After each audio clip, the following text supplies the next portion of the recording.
Okay, we're going to learn about value and we're going to discuss the elements of art. This is one of the elements. We worked with line. Now we're going to work with value. This is a value scale. They go from light to dark or dark to light. And it shows the different degrees of lightness or darkness in an object. And when you add value to an object, that's what's going to make something look three-dimensional instead of flat. So there are different ways to do that. You can put lines close together, like when you're using pen. You can do cross-hatching, stippling. You can make different marks, or you can blend. We're going to practice blending, trying to make an even transition from dark to light. It says fill in the shadow and blend the midtones out from there. We're actually going to go from light to dark. So when you have tints, that's the light value. When you have shades, that's the dark value. All right? So let's start with a ruler and a piece of paper and a pencil. And what I'd like you to do is I'd like you to hold your paper so that it's 9 inches across from side to side. And what you're going to do is you're just going to simply trace your ruler. Trace the ruler. I place it towards the top of my page. Not all the way to the top, but towards the top. And then I'd like you to put a mark at the 2-inch mark. So you see, here's the number 2. Here's a line next to it. You're going to put a dash at the 2.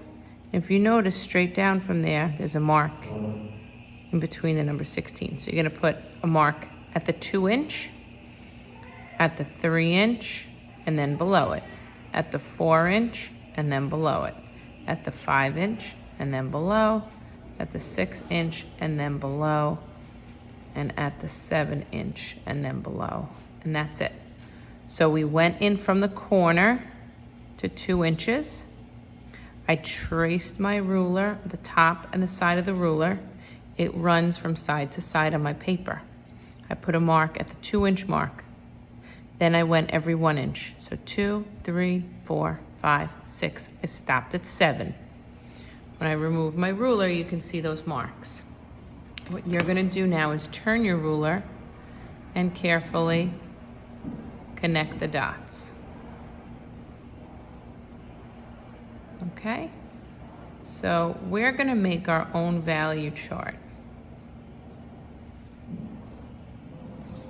We're going to go 1, 2, 3, 4, 5. And we're going to try to match what we see here on our value chart. I also want you to put your name on your paper. So you're going to want to use a pencil. You're going to want a nice sharp pencil. We're going to put the darkest value here in the first box, just like they did. So I'm holding my pencil on its side, and I could show you when you hold a pencil on the side, you can cover a big area. When you hold the pencil at the tip, it's a smaller area. So you can fill in the dark area quickly and smoothly using the side of the pencil. I like to do little circles. I think I told you guys this once before. I like to shade going over and try to make it gradual with little circles. So you're going to make the last box really dark. You're going to make the second box a little lighter, third box lighter than that, and the fourth box has barely any value. So it takes a little while and it takes practice. I want you to think about trying to make even transitions in value from dark to light, okay? And you don't want to be angry about applying the value. You don't want to do this, okay? You want to control it. So you can start to shade over what you already did using the tip of the pencil and using some smooth, thin lines. Then you'll move on to the next. But I'm going to see that this really isn't quite dark enough. So I can go even darker with a deep shading pencil. The softer the pencil, the smoother the value, okay?